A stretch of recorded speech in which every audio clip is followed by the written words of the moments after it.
Stream check 1 2. Stream check 1 2.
Welcome back after lunch. We're going to have a quick afternoon keynote here from Representative Spanberger. And then I always hate to pick favorites, but like every parent, we actually do have favorites. And that is the press panel coming up afterward. Hello, everyone. My name is Abigail Spanberger, and I'm proud to represent Virginia's 7th District in the U.S. House. Thank you to George Mason University's National Security Institute, ICS Village, Crowell, and the Institute for Security and Technology for inviting me to share a few words at this year's Hack the Capitol. And thank you for bringing together lawmakers, policy professionals, industry leaders, and technical experts to discuss how we can strengthen our industrial control systems against cyber attack. Critical infrastructure across sectors like our cyber, energy, and banking systems depend on control systems to operate safely, securely, and efficiently. And as threats to our national security grow increasingly complex, policymakers must be focused on strengthening our critical infrastructure and innovating to defend against emerging threats. Before coming to Congress, I served as a CIA case officer. I worked undercover collecting foreign intelligence and informing policymakers, meant to inform policymakers on matters of national security. And now I serve as a member of the House Permanent Select Committee on Intelligence, and my colleagues and I, Republicans and Democrats, work with partners across the federal government and intelligence community to identify how Congress can play an effective role in building more resilient industrial control systems. We recognize the fundamental truth that our federal government, American families, and businesses across the United States are vulnerable to sophisticated cyber threats, destabilizing attacks on our critical infrastructure, and foreign interference. And that It is our duty as lawmakers to meet this moment, understand these threats, and work to address them through policy. This Congress, I'm leading a bipartisan bill that would require the Secretary of Homeland Security to develop a national risk management cycle to identify risks to our critical infrastructure and prevent potential attacks. As you all know, these threats are not hypothetical. I'm sure many of you remember the DarkSide ransomware attack that shut down the Colonial Pipeline in 2021, and along with it, nearly half of the gas and fuel supply across the East Coast. In the wake of that cyber attack, I heard from Virginia families and business owners who felt immediate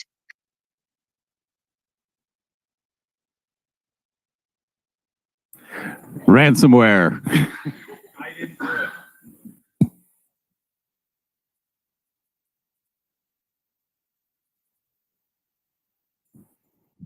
Well, it's better than the air conditioning going out like the last time we were here.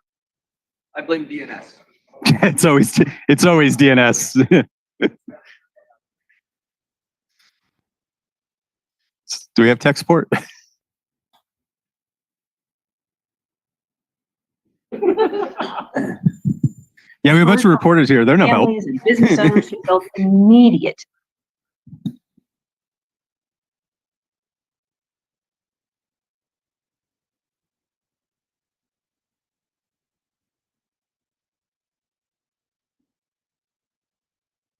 If this is the only story that gets published from this, I'm going to be very disappointed.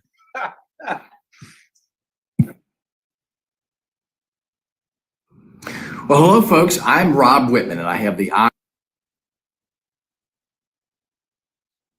We're going to put the first person to 7 in a battle royale.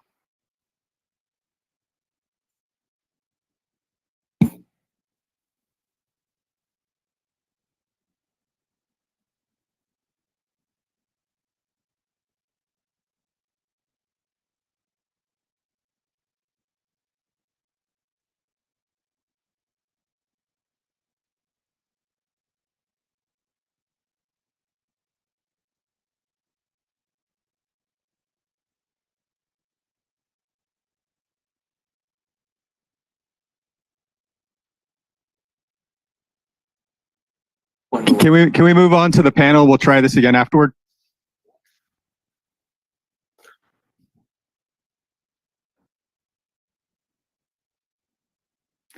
We had an aphorism in the Army: no plan survives first contact. So moving on. Mike Tyson said everyone has a plan until you get punched in the face. Yeah, he said that while he was in the Army. All right, Sam, it's all you. Hello, guys. Thank you so much for being here on a Friday afternoon. It's hard to... Oh, they scooted all the way down, and now I have 2 mics. All right. John, would you like a normal mic? Yes. Cool. I would like Mike. That. And you can have some fun with that one if you want. Yeah, thank you so much for being here. It's hard to remember that it is also like a holiday week. And so it's even more impressive that you're here on a Friday at 1:30. And also even more impressive that I got a bunch of reporters to leave their house at this time. Thank you, guys. I'm Sam Sabin. I am the cybersecurity reporter at Axios. And I had the distinct honor this year of pulling together this press panel that Bryson's now set it up really high and saying it's his favorite panel of the whole event. So we're going to have to like really spice this up a bit. I am going to turn to our panelists here, let them introduce themselves. They are awesome and amazing, and each of us covers this beat a little bit differently, which is, I think, one of the most exciting elements of this panel. So I guess to start, we can go down the line, and I'll start with you, Sarah, because you're next to me. Congrats. Maybe introduce yourself, your role at your publication, and specifically, each of us are cybersecurity reporters, but what in that portfolio do you cover, focus on, things like that? Okay. So I'm Sarah Friedman. I'm the managing editor at Inside Cybersecurity. I write and edit. I'm responsible for managing the content of our publication and figuring out what our readers are interested in. We write a lot about cyber incident reporting rules, supply chain issues, industrial control systems in the context of critical infrastructure regulations. And I also report a lot on the Defense Department, and the Cybersecurity Maturity Model certification program. Our publication is subscription only, so we're able to get more into the nuts and bolts of things and spend a lot of time looking at laws and regulations and seeing questions and talking to sources about what they want to see coming out from the government on what's next. Derek. Hi, I'm Derek Johnson. I am a. Hello. There we go. Hi, I'm Derek Johnson. I am a reporter at CyberScoop, and my primary beat usually covers elections and things like privacy, but I've been covering cybersecurity since 2017, including heavy emphasis on things like critical infrastructure, ransomware, the federal government's interaction with critical infrastructure over the past decade. Started at CyberScoop in January, and just living the dream. So happy to be here. Hi, and I'm John Sakellariadis. I cover cybersecurity for Politico, and my beat kind of includes cybercrime, critical infrastructure protection, election security, and surveillance, although mostly in kind of the federal government surveillance space. We have a dividing line in our newsroom between the tech side of kind of hoovering up data and the federal government side of federal surveillance programs.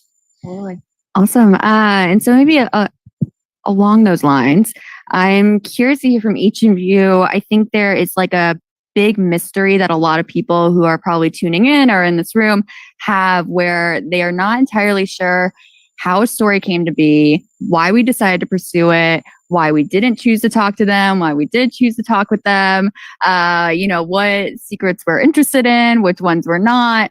And so I'll open this up to anyone who is eager to take this first. I guess the fun part about this is I am just a moderator, so I'm not going to tell you my I could. Walk us through maybe what considerations you have to weigh, the questions you're asking yourself when you're deciding what stories you're going to pursue, what topics you're really interested in, what your audience cares about, things like that. I asked you 10 questions in one. So whoever wants to take that first. I think a lot of that comes from looking at breaking news. We spend a lot of time looking at the Federal Register and figuring out what laws and regulations are coming up. And from sources, hearing what they're interested in and trying to figure out what they want to do next. We do get some PR emails that are pretty helpful and try and help us figuring out what angle we should move forward with, and talk to sources as well, and just try and figure out how we can filter the news through our point of view that would be helpful to our readers. Yeah, so CyberScoop has a really long and rich history of trying to write sort of directly for the information security community. And so even though you could consider us a trade publication, our writing sometimes is less focused on sort of what business CEOs and CISOs are looking at and are interested in. It's not that we're not interested in that too, but we really feel like the ground level practitioners of cybersecurity, as well as the top level decision makers, members of Congress, their staff, executive branch agencies. We want to make sure that our coverage is reflective of what those folks are thinking and that are top of mind. And the really great thing about that is that those sources, both on the policy side and on the technical side, they're really like canaries in the coal mine for finding where the cutting edge of news is, because they have this really unique, comprehensive background and experience that allows them to spot an emerging trend before other people do, or identify a really unique or interesting development that's happening in their space, or debunk something as snake oil. And so sort of listening to those communities is often a great way to identify stories, story ideas, and kind of heat check some of the things that you're working on to see if they make sense to some of the folks who are living and breathing this stuff every day. So that's sort of what I would say. Yeah. I'd say, honestly, my mind is shooting in 17 different directions, maybe 70. So I don't know how to answer this at all coherently, intelligently. But I mean, there's so many kind of pathologies about how news gets made, right? It's a very funky business. And it also depends on your publication. So at Politico, One thing a lot of people don't realize is that we do have paywall content, and it's heavily paywalled, so you can't even see usually the article if in an SEO search. So people don't even realize a lot of the stuff that I have coming out there, and we cater some of that material towards paying audience who tends to be people really focused on like regulation in DC, things like that. And then we have our general interest side of the publication, and there the bar for Politico, unlike some other publications, is speaking to a general interest reader who may not know anything about cybersecurity. So you really have to, obviously some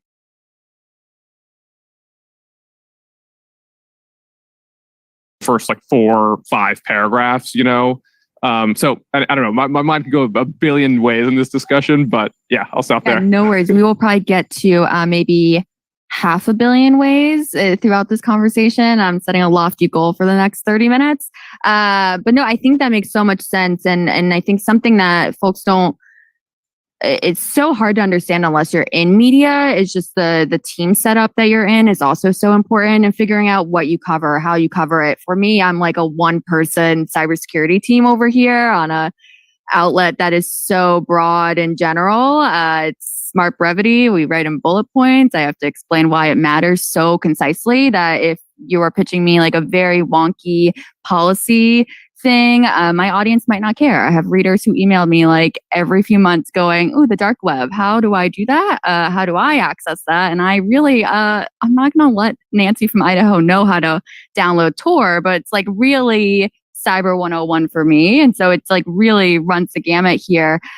So maybe to help focus in on those like billions of different ways that we could all answer this question, I think I asked you all to maybe try and pick a story that we could maybe walk through the process that you went through in deciding, or you can pick like any vague type of story if you want. If you're thinking of now a billion different stories you've written about, or your mind's gone blank, as mine often does when I think about what I've written about in the last week. But I'm curious to hear if you guys could walk us through the process of how you went from story idea to interviewing to getting it out the door, right? Kind of what that looks like, how much of that was like your own creation versus your editors fueling it, anything like that. You can be super vague. I would just ask, maybe not breaking news, because that's almost obvious as to how we report that out.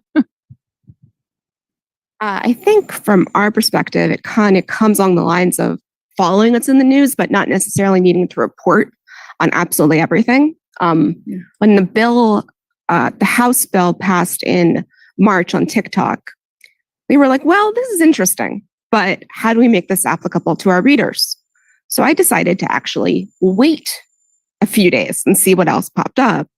And what ended up happening was there was some of our sources who ended up publishing different stories on it.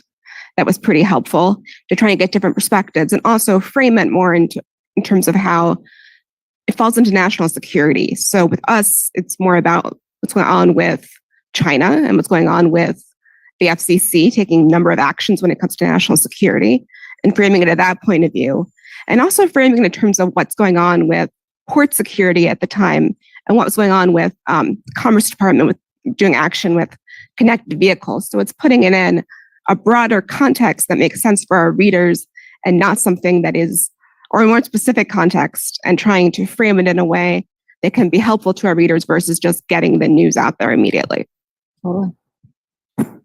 So I don't have a specific example, but I've done like thousands of stories, but I can't pull one out right here. But I would say that there's a million ways that you can find sort of a seedling for a story. A lot of times with me, what it starts with is I'll read a document, right? I'll read an indictment, I'll read a court document or a piece of congressional legislation, and there will be some sort of unspooled thread or a data point there that presents like an unanswered question. And then the basis for my story will be to set out to try and answer that question, and explain why it matters. And a lot of times what you find when you start from that point is that there are other people in, whether it's industry, whether it's in the policy world, whether it's in the technical world, who also noticed that detail and also had the same question, and they might be farther along than you in terms of figuring out what the answer to that is, or they might be able to point you to some underreported data or study or source who you had never heard of before, but they know is the exact person who deals with this exact question. And those are really the coolest stories for me, because you are identifying something that you've been presented this document with 1,000 different data points, and you've identified the 2 or 3 ones that don't have a really satisfying answer, and then you try and satisfy that. Yeah. And that's, I think, pretty cool, because you're actually hopefully bringing value to your story. So I guess that would be my example. Yeah. Derek just, I think, alluded to something I do all the time with my sources, was kind of like sanity check. That's like one of the most common words I use, where I'm basically like, this thing I'm hearing kind of seems off, or this, like, the implication of this to me doesn't strike me as right. Like, have you had a similar reaction? And often I feed off that, right? Like, if I get a no, it's not anything that is really worth your time for XYZ reasons, then okay, maybe the idea dies. But if I get like, no, you should really look into this, this is a problem, then I like start to pick it up. And I had validates your thesis. Exactly. Yeah. And there was one yesterday too. I mean, listen, there's a lot of stuff we do that's like not breaking news. You know what I mean? It's important, obviously, but it's driven by the administration wants to get out a message or whatever, and you report on it as best you can. But there are these stories that come up where you really think kind of like in terms of the public interest. And so like, it was just a newsletter we did yesterday, but and it's behind the paywall, unfortunately. I don't know if Microsoft is in the room, but they recently rolled out this feature called Recall, which will take a screenshot of your of these new Microsoft PCs they're going to have soon every 5 seconds, and then they'll use a natural large language model so that you can go back and like search this for a bag that popped up on your screen at some point, or text in an article, whatever it is. Cybersecurity community is really happy about this. Right? Yeah, exactly. The cybersecurity community is really happy about it. And I was thinking to myself, like, from a Politico perspective, we cover the Hill, and in 2 weeks, Microsoft's going to have this big hearing. And I know kind of exactly what Microsoft will eventually say on stage, which is basically, the adversary is so sophisticated. We made this big commitment a couple of weeks ago to, double down on security. Nothing to see here. The issue is already solved. And I was like, well, this is actually a great example, to draw attention to something that I think a lot of folks on the Hill just don't have time for, which is to say, here's a concrete example of Microsoft rolling out a product that pretty much every security expert out there says is the exact opposite of what it said to do 3 weeks ago, which is prioritize, security over functionality, and, think twice before rolling out new features that could backfire from that security perspective. And so I simply wanted to draw attention to it. I was like, this is worth my time. I'm getting these sanity checks. People are telling me, yes, absolutely. You should draw attention to this issue so that people on the Hill in a position of authority, of oversight, are kind of aware of this issue and can ask these questions, 2 weeks from now, if Microsoft comes up in their hearing and tries to kind of deflect the idea that there's an ongoing kind of issue. So anyways, that was one example that just came to mind. No, this is great. I think it makes so much sense. And I think it kind of begs the question of, and this might be a tricky question to ask a bunch of reporters who are on stage on the record together, of how you approach sourcing and how you decide at what point to do these sanity checks, or at what point you decide, what this person's telling me, I've built a good relationship with them and I trust what they're saying, even if it, is not something I've heard before. I know for me, it's just, I just try really hard to be everywhere and anywhere that I physically can be in the room, talking with people all the time, building a roster of just like sources who I can just text on Signal, and also have those questions of, this weird thing. Does that sound right to you? Am I insane? This sounds a little off the way it's framed, or it's being marketed in this way. Like, what can you help with that? I'm curious, as you guys are writing out these stories, thinking this through, talk to me a little bit about how you maintain trust with your sources and maintain those relationships and decide who to go with and who not, as much as you're willing, I guess, to share that. Everyone's a little different. I think when it comes to working with sources, it's people have developed over the past few years, and just trying to understand what they're interested in, what their priorities are, and knowing, okay, if I'm working on a specific issue, this person may be the best person to talk to. And if they're not, they will tell me honestly, may not be the right person here, go to this person instead. And just trying to get a range of perspectives on things versus sticking with one person saying, okay, this person said one thing, I'm going to trust them 100%. Just trying to get a variety of people versus just relying on one person to basically inform an entire story, especially when it's not something especially when it's something I'm not that familiar with, to try and get different points of view on what's going on. Totally. Yeah, I have a saying that I try to live by, which like you can in journalism, you can look stupid on the front end or you can look stupid on the back end after your story goes out and gets published. And I'm very much of the belief that I would rather look stupid on the front end. And if that means that I am going to go up to a source who knows so much more about a particular topic of mine, and I ask them a question where the answer is like, obviously no, and you don't understand this. Well, it's better that I learn that when I'm talking to these folks than learning about it like in a correction or having to retract a story or just looking like you're uninformed. So I think kind of being unapologetic about what you don't know and being brave enough to just go up and look stupid in front of a person in order to get that information that makes your final piece smarter and more informative. That's the hump that I think a lot of reporters need to get over earlier in their careers of just not feeling bad about looking stupid. Yeah. There's a limit. You don't want to look so stupid, but generally doing that on the front end will make you look a lot smarter on the back end. Yeah, I find that a fear of embarrassment, like just getting over that, has been so rewarding. I'm going to ask you a stupid question. That's fine because we've all done that at some point. Yeah. Yeah, I don't know if I have too much to add. I think that's I'm going to take that motto and walk with it for the rest of my career. I don't know. I mean, the only other thing I would add is just like the personal element of this. Like, it is such a funky thing, source management. You know, oftentimes you kind of build a relationship with somebody. They're kind of a friend to you. And then, I don't know, you have to shepherd these stories through where multiple other people could disagree with what they say or it is the bottom line is just like it's a complicated emotional thing. And it's like, you know, you try to be professional about it, but this is also just like a human thing. I don't know. There's just people out there and like the biggest thing you can do is just, you know, build trust, kind of respect what they tell you under what ground rules, be really clear about those up front. But I don't know. It is such an interesting thing. That was totally unhelpful. I'm aware. Yeah. But I just get emotional about that stuff. So I mean, you should definitely have like 2 or 3 folks, experts in your field, where you have talked to them ahead of time and just been like, hey, can I come to you with whatever question? And you like, feel free to tell me if this is like nonsense, if this is not something that, you know, having those folks that you can do heat checks with, even if they're not, you know, there isn't that direct, you know, I quote you, you show up in my story type relationship. That is a really, really important thing in terms of making your coverage smarter and sharper and more informed. When it comes to just talking to people, we are really focused on regulation, which means that we are not, as a reporter, I'm not an expert in it. I rely on my sources to inform me and help me try and shape what I'm writing. So it comes along the lines of being somebody who's been covering this for about 5 years now.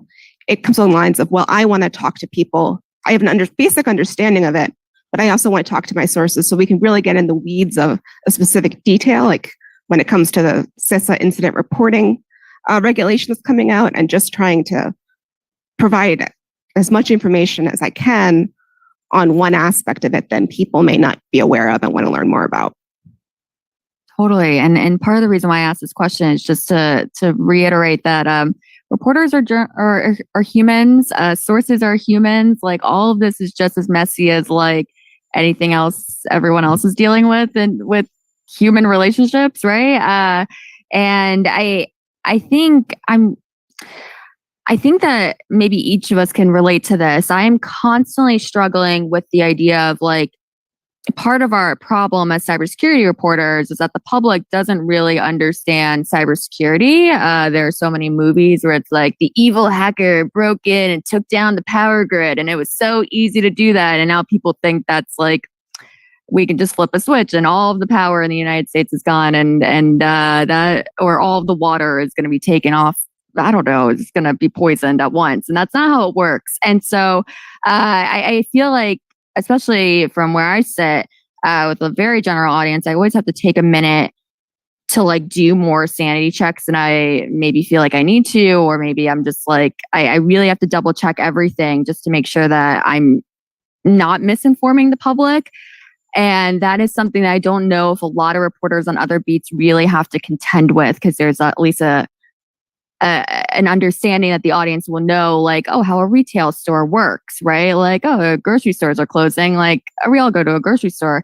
How do you all balance the need to be like fast, break news, etc., with also our, like, if you feel this as well, I'm just assuming, this need to also educate the public to make sure that they understand what ransomware is, what critical infrastructure is, how critical infrastructure is so different from sector to sector to sector. Like, how do you balance that without writing like a 2,000 word story every single time you you file a piece? So I think what it comes down to for us is we are not writing for the basic audience. Yes. So we're allowed to go more technical. Usually what I say is you write the breaking news article, get the information out there, and then do a follow-up story, because we can follow up, write as many follow-up stories as we want on this kind of stuff, getting into the technical stuff and trying to figure out what people are interested in.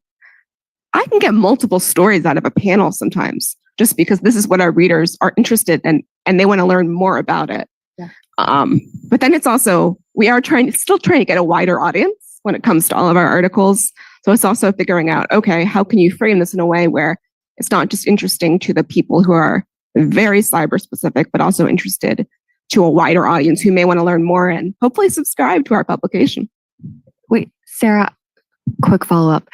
Do you find that you have subscribers? Because when I was at Politico and it was the newsletter and it was all behind pro, I felt like I was still talking to like an audience that was a bunch of policymakers who still didn't quite understand cyber. Like, cyber was just one of like 10 things that they had purview on in their committee. Do you find that you still have to like think through that lens, or is it your audience like so hyper specific that they're going to know what you're talking about when you mention like CMMC and things like that? I think there are some topics that we cover that our readers come to us for, and they're going to know about it initially. But there is a good amount of explaining as well and trying to frame the issue. I think one of the things that we do well is provide a lot of context up front when we're writing and trying to put as much in that in articles. Sometimes it can be a 1,000-word article if it needs to be.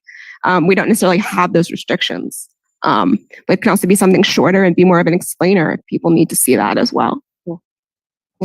So I've written for publications that do it both ways. Like, I've written for publications that are really plugged into the technical aspects of cybersecurity, where that's your audience. You're going to need to get right with those details in order to have credibility with them. But I've also written for a largely business audience, CISOs or CIOs or CFOs, whatever, folks who cybersecurity is not their primary passion. It's not their primary knowledge base, but it matters to them. And so, what I often say sometimes to my sources is, I may not understand this issue as well as you do, but I understand it probably better than the average person. And so, if you can't explain this to me in a way that makes sense, you're going to have a really tough time connecting what you're trying to convey to that much broader audience who, doesn't know what a programmable logic controller is. Like, there's a certain amount of value in learning how to translate that stuff to a broader audience, because it forces you to think about, what does this actually mean in practical terms? It gets you a little bit out of the weeds. Yeah. And I find that can oftentimes make your coverage a little bit better. Okay. It's a great question that I grapple with all the time. Sam, I mean, this is not by any means a foolproof answer, but one way I think about this question is you're just reporting what other people say, right? So like, if there is a splashy quote on, at the top of your article about this could cause chaos or whatever, if somebody else is telling you that, that's what you're reporting, right? And the article, if it's done right, will get into the counter argument from the other side, and it presents that balance. But it's kind of human nature to exaggerate or worry about things that we pay attention to that unnerve us. So I try to abstract myself from the process and just say, I am kind of trying to lay out a conversation about an issue that some people say is a big deal and others say is not, right? And tell it in the story that way. And the only other point I would add here is sometimes with whoever we're reporting on, it could be a private sector company, it could be the government. I don't know if this has actually happened to me, but I worry about it happening. Theoretically, the government could come to you and say, you are creating fear, uncertainty, and doubt about this thing that the public should not be concerned about. I've never had this argument with them, but if you think about the government's messaging on something like Volt Typhoon, there's clearly context in which they have decided that instrumentalizing these risks, these hypothetical risks, suits their policy interests, so they're willing to talk about it. And there's other areas where they don't want to do that, elections, for example, because they're afraid it could, feed doubt about the elections. So those are judgments they're making, and it clearly is not, we're all humans and we just make these judgments. So, the idea that we should, again, as long as you do it right, follow a process, do your best, do it honestly, you should feel confident in kind of the product. So, yeah. Totally. I'll also just say, on that difference between breaking news and some of those more informative pieces, I think the journalism community is probably a little bit biased towards breaking news for a variety of reasons. It gets noticed by certain people. You get kudos. It's a rush. It definitely moves the ball forward sometimes in terms of the public's understanding. But I do really think that those more educational, contextual pieces that you can do can often, if you do them right, can have a more durable impact on the public's understanding and awareness around an issue than a scoop. Because if you have a scoop, you put it out there within 24 hours, 20 other publications are tracking it down to confirm it. And within 24 hours, if you're a member of the public, where can I read about this is not the crucial question anymore. It's what does it mean and what do I do with this information? And so your ability to do that can often outstrip the impact of the public is less concerned with which reporter broke this story. They don't keep track of that, but that really, really smart educational piece that you can go back to 5 years from now and it still has value. That stuff matters too. Totally. And this question is coming off the top of my head. So let's see what happens. And not from the list of questions I sent you all. I'm going rogue. And I have a feeling, Derek, you're going to have a very different answer than the rest of the panel. A publication that focuses all on cybersecurity.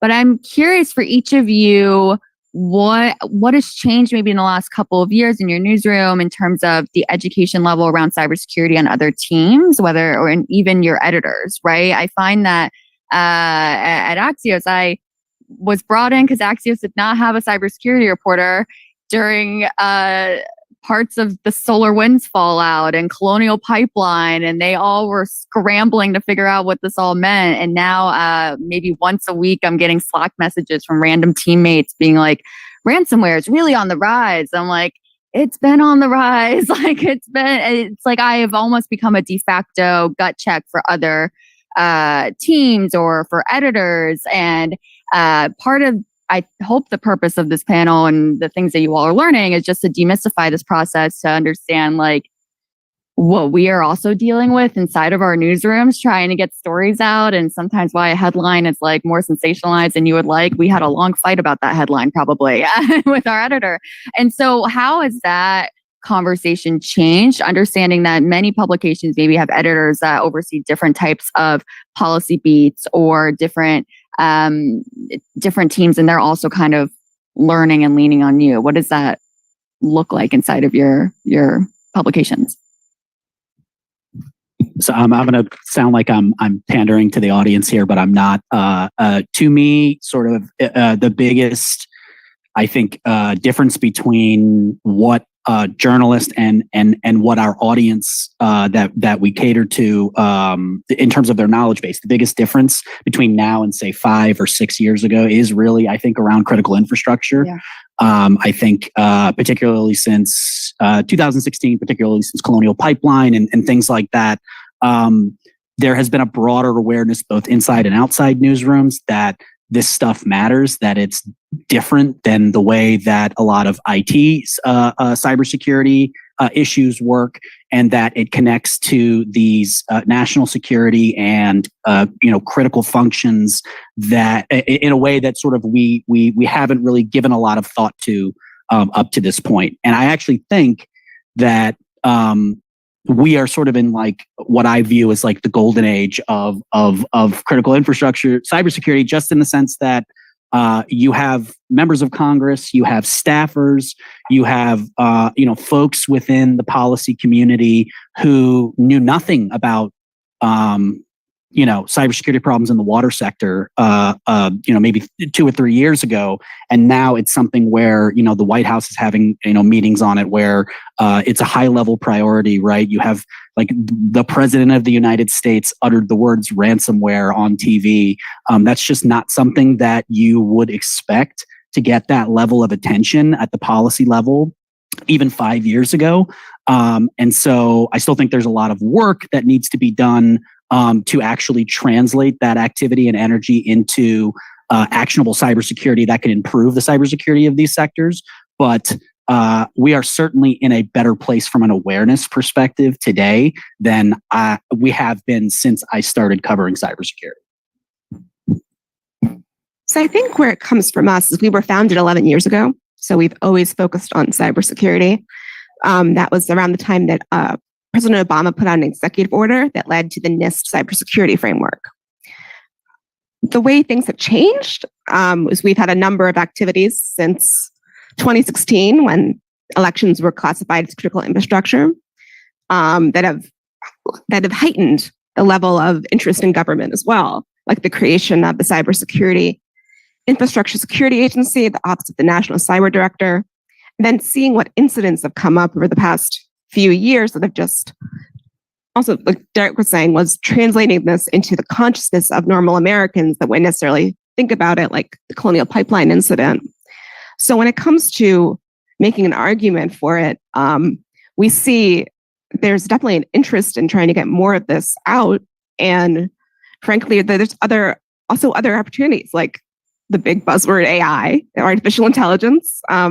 We started a new publication on that last year, and it's trying to figure out, well, what are our readers actually interested in now that we have a technology team, basically, and trying to figure out the balance in terms of, what's an AI story, what's a cyber story, and how can we try and have an actual tech team that's interested in these issues more broadly?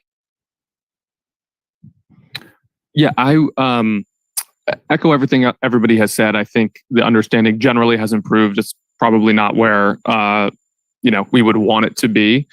I will say though that OT, I actually don't cover too many OT stories, just because of the way kind of some other Politico cybersecurity reporters, that's their domain more than mine.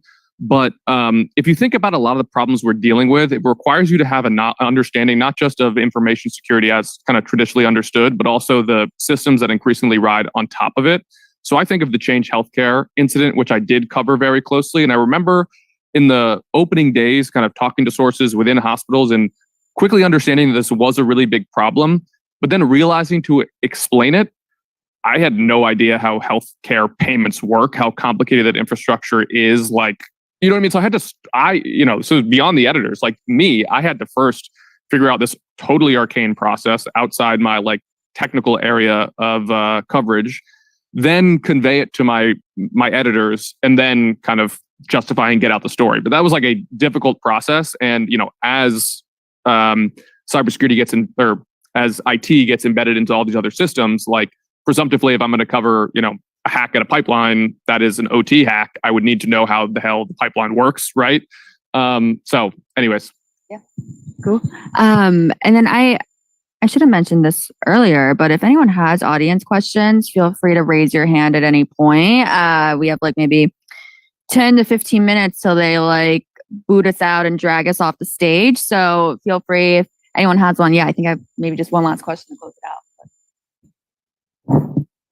Is this thing on? Yes, wonderful. Hi, my name is Kyle. I'm from Siemens.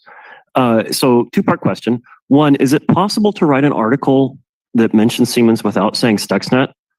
And two, whenever you are writing content, I know that there's a lot of pressure to produce, and sometimes you got to make a mountain out of a molehill in order to get the clicks. How do you deal with that pressure as a professional and push back maybe on some of that top level SEO requirement? So first of all, talk to SolarWinds. I mean, on the second piece, yeah, I mean, Sam has been getting to this. I have the same feeling 100%.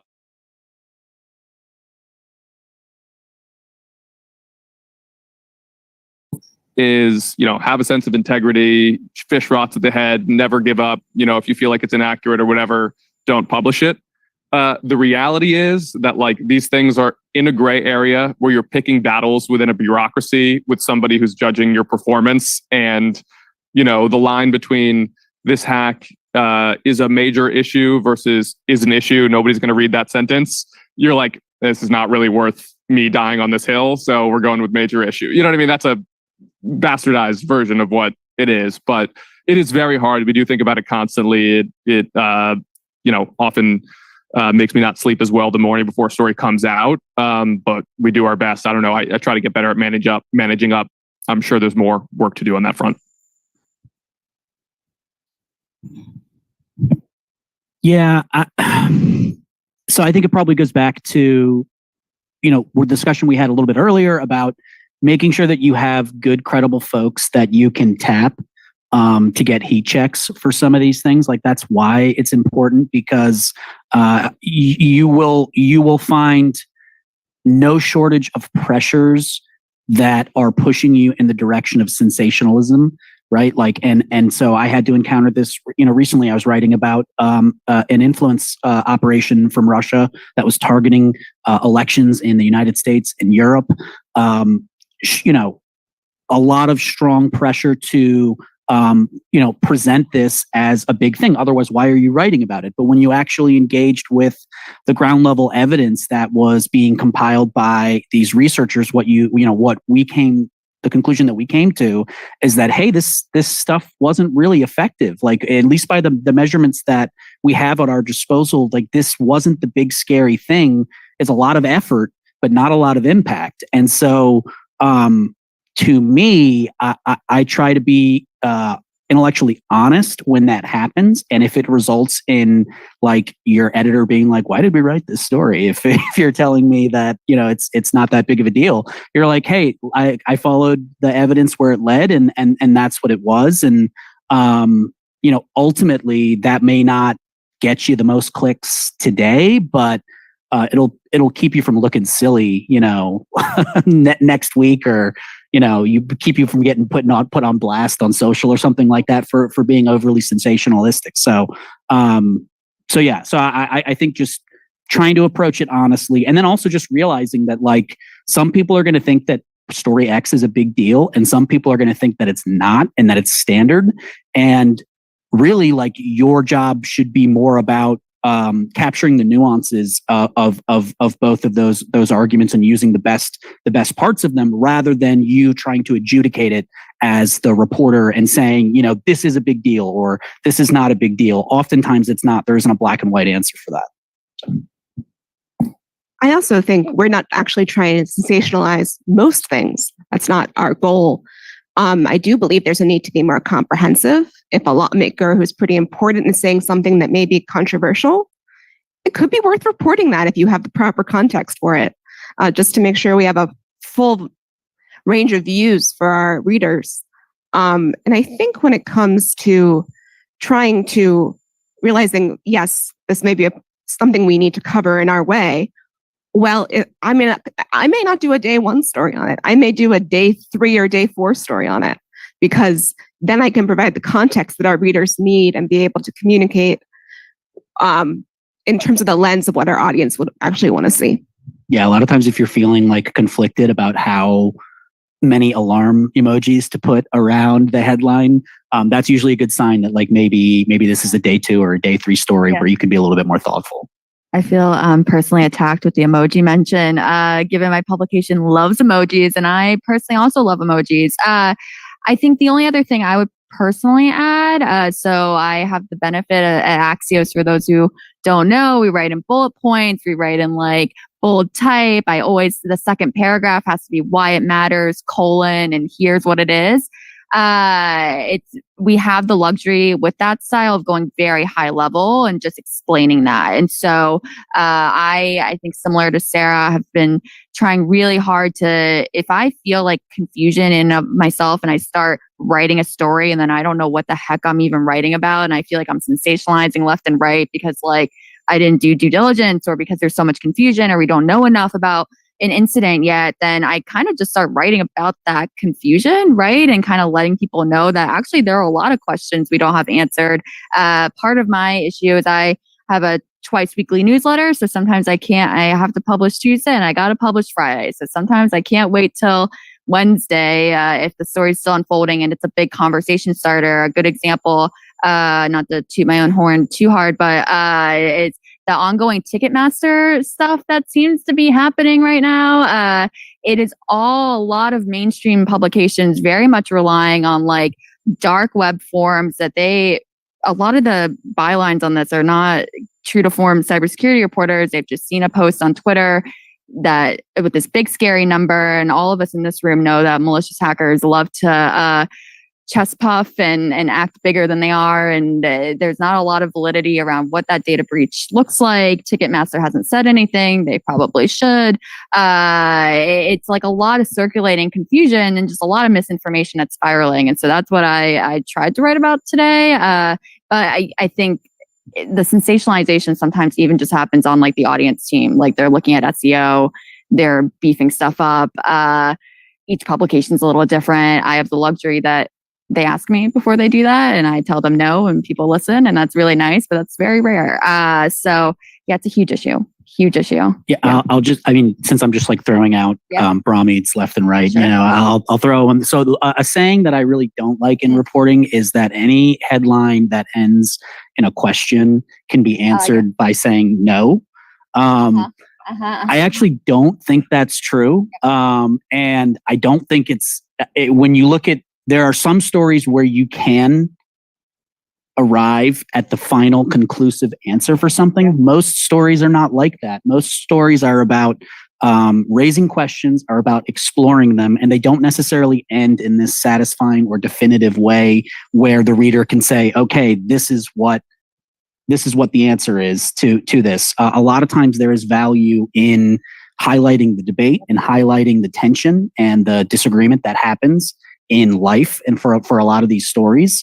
And so, yeah, I do not like that phrase because I feel personally attacked because I do end a lot of my headlines with questions. That, and I've met reporters who, and editors who say if a headline has the word still in it, then why are we writing about it? You don't cover cybersecurity. I don't know what to tell you. Like, that's actually so important. So I don't know if there's another audience question behind you, Bryson. Yeah. It's on. Thanks. Hey, Michael Gruden. I'm a cyber attorney here at Crowell and Mooring. Really great panel. Really enjoyed hearing the perspectives from the press that I feel like we rarely have that insight into. One question that came to mind that you all are mentioning kind of sources and sort of fact checking and all that. A question I had about that would be, do you have sort of a process of sort of going to like one or two sources, or if you're repeatedly seeing them cited within articles repeatedly, is there a perspective of, having a due diligence of having diversity of thought, diversity of perspective, and sort of how do you take that into account when you're writing and sourcing your articles, and even kind of methodically, not just a singular article, but more sort of with your broad portfolio of what you're publishing? I have initial thoughts. I think this is for me a constant challenge. I try not to go to the same or to quote the same sources I write about ransomware all the time. And I think each of us knows there are a few people who are on the ransomware analysts like circuit who are so easy to contact and so easy to reach out Alan to. Liska and Brett Calla I know so many times. They are probably watching and they know I'm talking about them. And I will probably get a message if they are watching right now.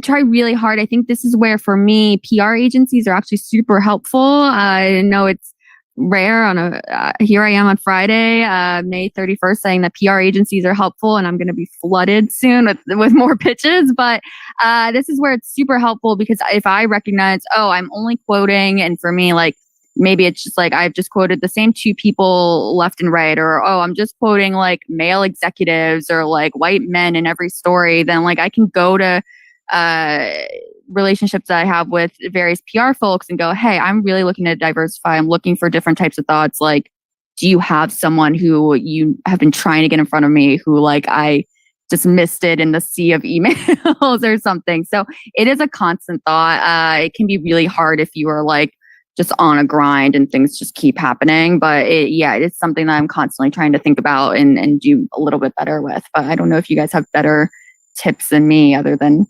PR agencies can be good.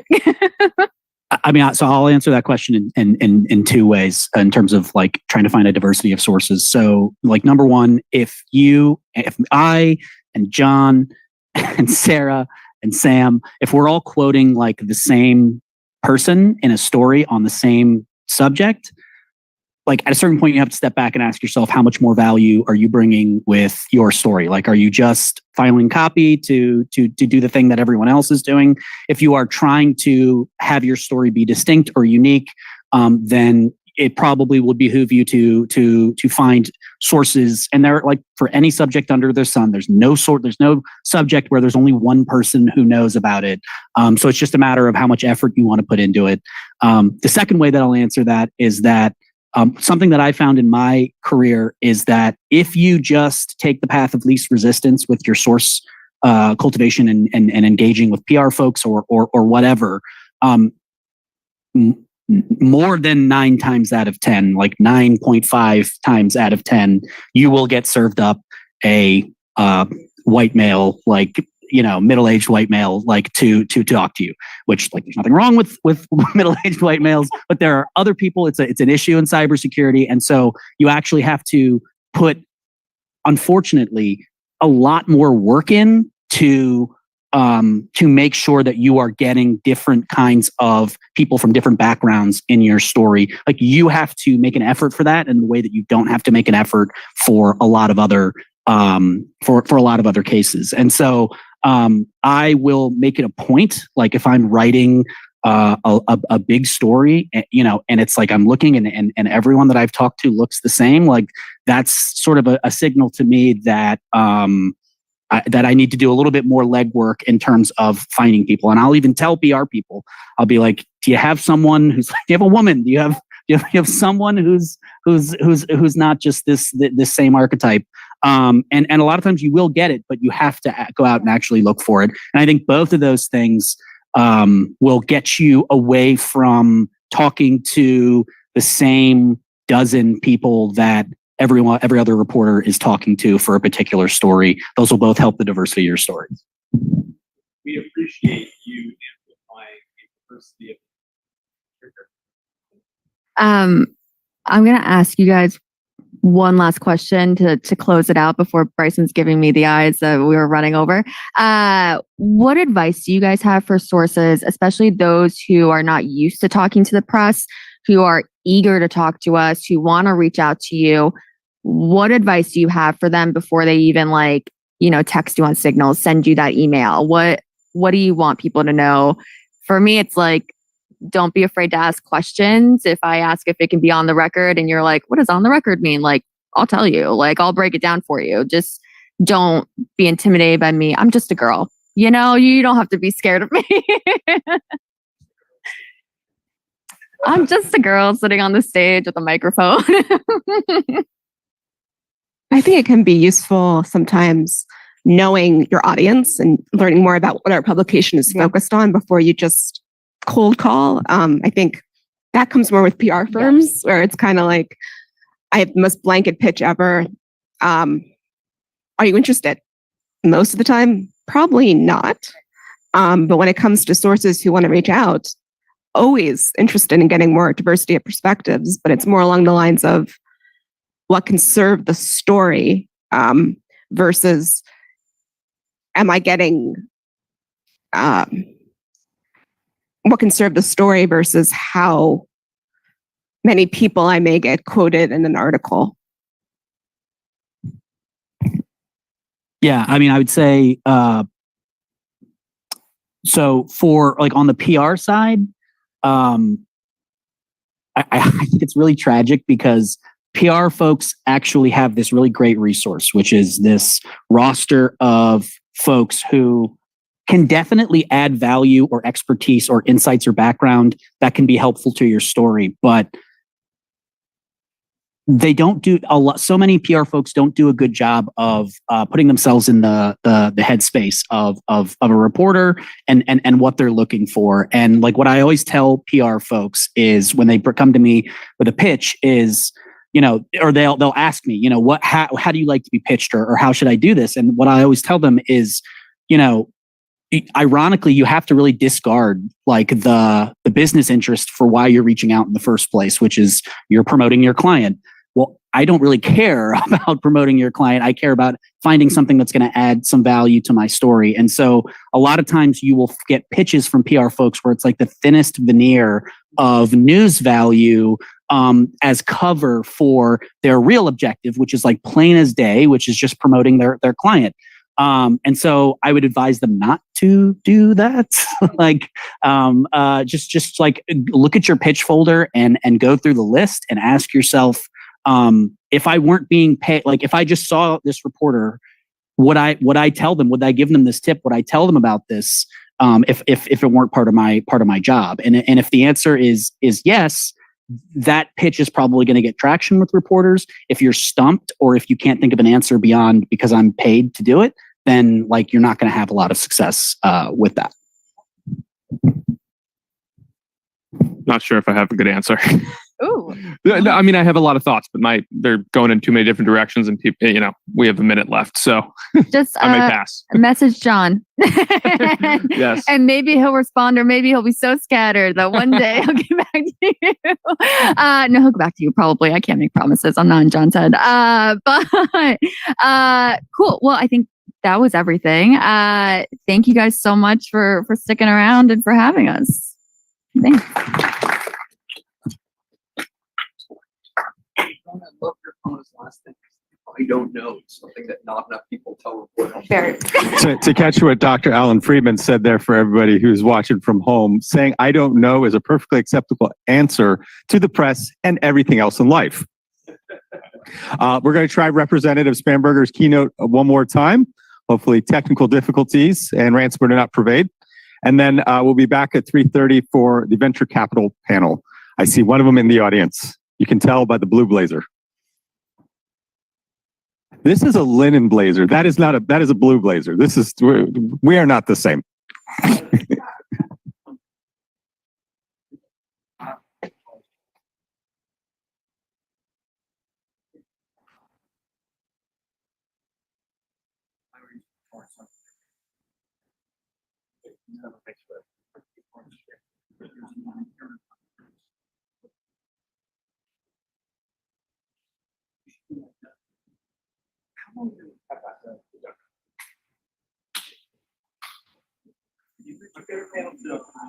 You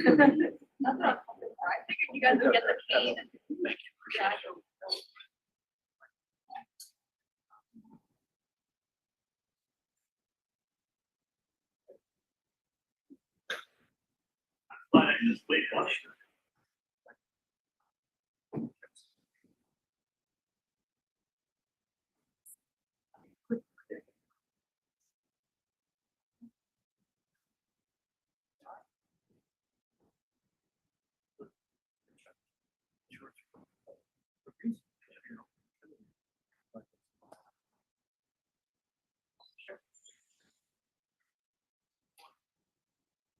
Hello, everyone. My name is Abigail Spanberger.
Hello, everyone.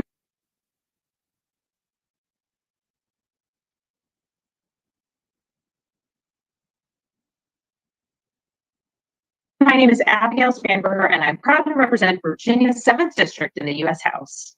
Thank you to George Mason University's National Security Institute, ICS Village, Crowell, and the Institute for Security and Technology for inviting me to share a few words at this year's Hack the Capitol. And thank you for bringing together lawmakers, policy professionals, industry leaders, and technical experts to discuss how we can strengthen our industrial control systems against cyber attack. Critical infrastructure across sectors like our cyber, energy, and banking systems depend on control systems to operate safely, securely, and efficiently. And as threats to our national security grow increasingly complex, policymakers must be focused on strengthening our critical infrastructure and innovating to defend against emerging threats. Before coming to Congress, I served as a CIA case officer. I worked undercover collecting foreign intelligence and informing policymakers, meant to inform policymakers on matters of national security. And now I serve as a member of the House Permanent Select Committee on Intelligence, and my colleagues and I, Republicans and Democrats, work with partners across the federal government and intelligence community to identify how Congress can play an effective role in building more resilient industrial control systems. We recognize the fundamental truth that our federal government, American families, and businesses across the United States are vulnerable to sophisticated cyber threats, destabilizing attacks on our critical infrastructure, and foreign interference. And that it is our duty as lawmakers to meet this moment, understand these threats, and work to address them through policy. This Congress, I'm leading a bipartisan bill that would require the Secretary of Homeland Security to develop a national risk management cycle to identify risks to our critical infrastructure and prevent potential attacks. As you all know, these threats are not hypothetical. I'm sure many of you remember the DarkSide ransomware attack that shut down the Colonial Pipeline in 2021, and along with it, nearly half of the gas and fuel supply across the East Coast. In the wake of that cyber attack, I heard from Virginia families and business owners who felt immediate consequences impacting their lives. Not to mention the security ramifications of a foreign attack on the largest pipeline system for refined oil products in the United States. My bipartisan legislation, if signed into law, would establish a recurring process to identify risks to critical infrastructure and the associated likelihoods, vulnerabilities, and consequences of each identified risk. But there is far more work to be done across government and the private sector to secure the systems and networks that support our most critical industries. Thank you for the work that you all are doing to address some of the most complex challenges we face as a nation. And thank you for allowing me to share a few words. I wish you all an informative, productive conference. Thank you for all you do.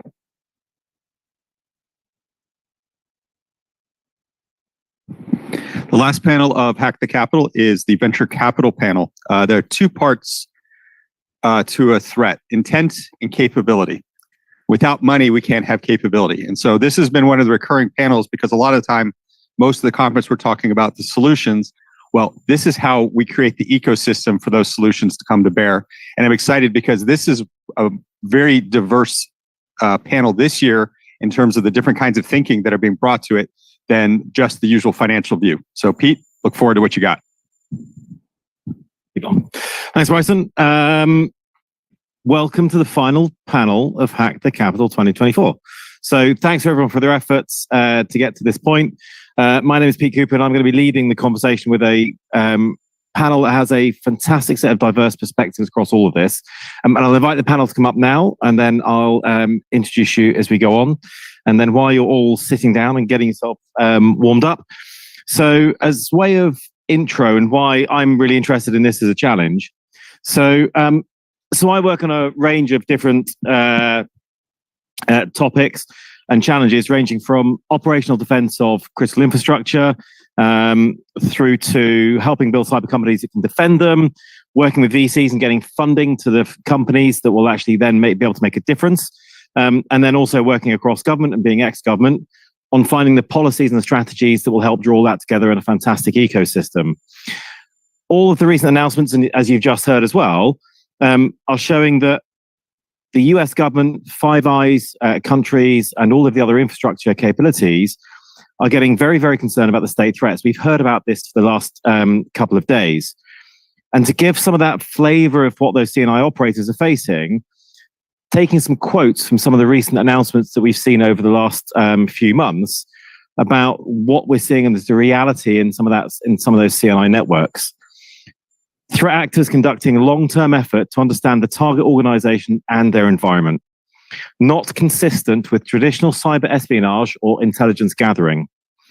High confidence assessment that the actors are pre-positioning themselves on IT networks to enable lateral movement to OT assets in order to disrupt functions. Deep concern that these actors will use such network access for disruptive effects in the event of potential geopolitical tensions or military conflict. Living off the land with valid accounts and strong OPSEC, leading to long-term persistence and continuing to refine that persistence. Nation-state actors targeting and successfully compromising small-scale OT systems in North America, European water and waste systems, dams, energy, food, and agriculture systems, with actors capable of techniques that pose physical threats against secure and misconfigured OT environments. And all of this is being pulled together in coherent campaigns. So all of the agencies, understandably, and internationally, are putting lots of really good advice together that can help those CNI providers mitigate the risks. But the scale of what we're facing is significant.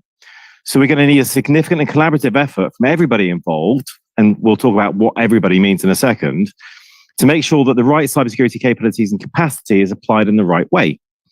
We don't have the luxury of time, and we need to scale fast.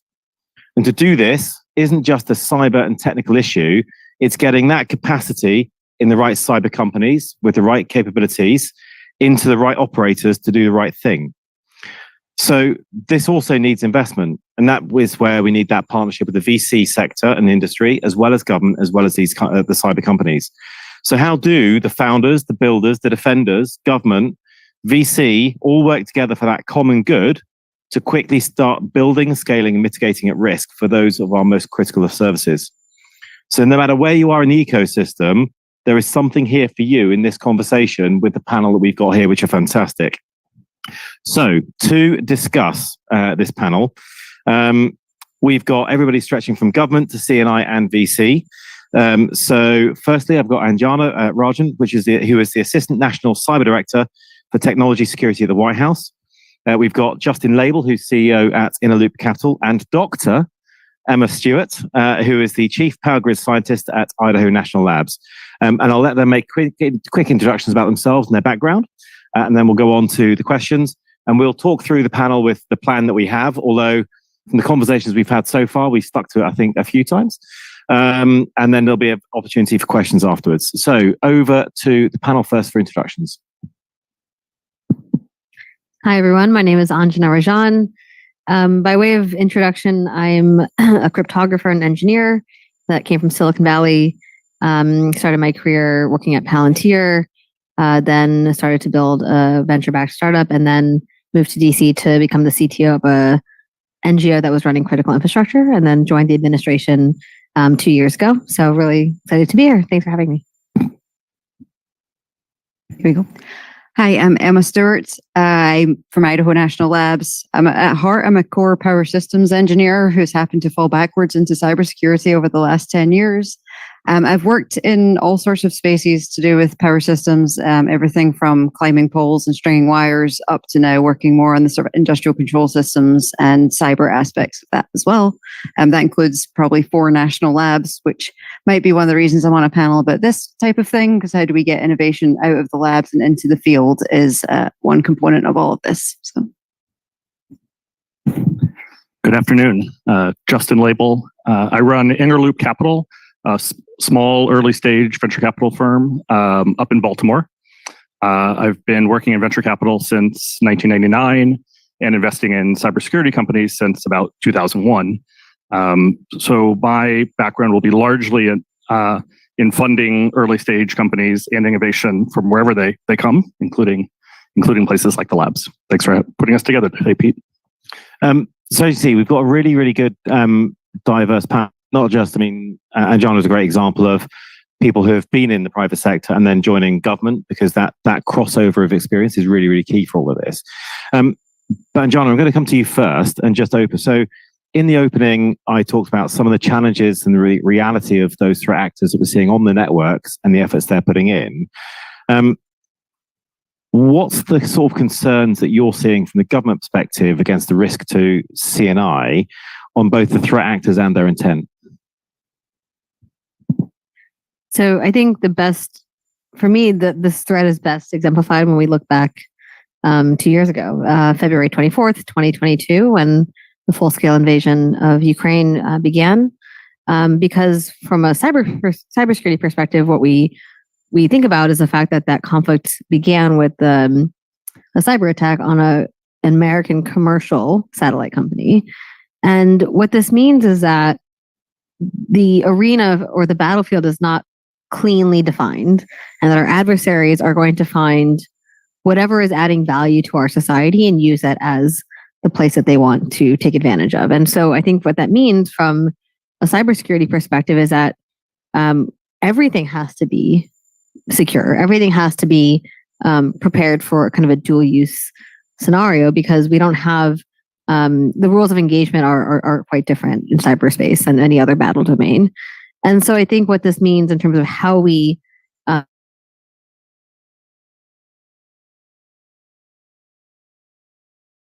is that we have to work with the private sector to make sure that cybersecurity aligns with their mission as well, which means that not only do we need to drive it as a national security imperative, but we have to find ways that we can make it economically viable too. And that's where a lot of the challenge comes. So would you lay out as the main part of the challenge is financial as a motivation? I mean, I'm a little biased, so I kind of take a lens. I'm like, well, what is a technical viability first, right? So we think a lot about, from an engineer's point of view, cybersecurity fundamentally, in my point of view, is a technical problem, is a scientific one, and but it's not scientific alone, and that you have to understand, just like any good entrepreneur has to, what is the way you bring those solutions to market and make this something that can be adopted at scale. And so cybersecurity fundamentally, and the director that I lead looks at it from an engineering perspective, but only works in practice when you take a multidisciplinary approach. Perfect. Okay. So that's from the government perspective. I mean, Emma, coming to you next. I mean, all of the work you're doing, for example, with Idaho National Labs and working with the grid operators, what's the defensive reality on the ground at the moment? So actually, some of the comments on cost are one of the more interesting pieces. I think in the US, we have over 3,000 utilities, and about half of those are either not-for-profit or fairly low income as things go. Cost of the solutions for them to actually apply them is a very different problem, whereas an operator might see some kind of really cool solution out there that's looking excellent and we think this can work. They usually can't actually afford to buy it or hire the people to actually use it. And even then, if the solution doesn't work, there's no money for them to actually buy another solution to work out how to use it as well. So there's a lot of things happening all at the same time for the entities out there, dealing with things like wildfires and other types of issue all at the same time. $billion weather disasters are happening now every year. As all of that is piled on top, along with there being these cyber risks as well. And it's one of those things that people aren't entirely sure what the first thing is to deal with at this point, or how to afford to deal with it, because power rates are going up all over the country as well.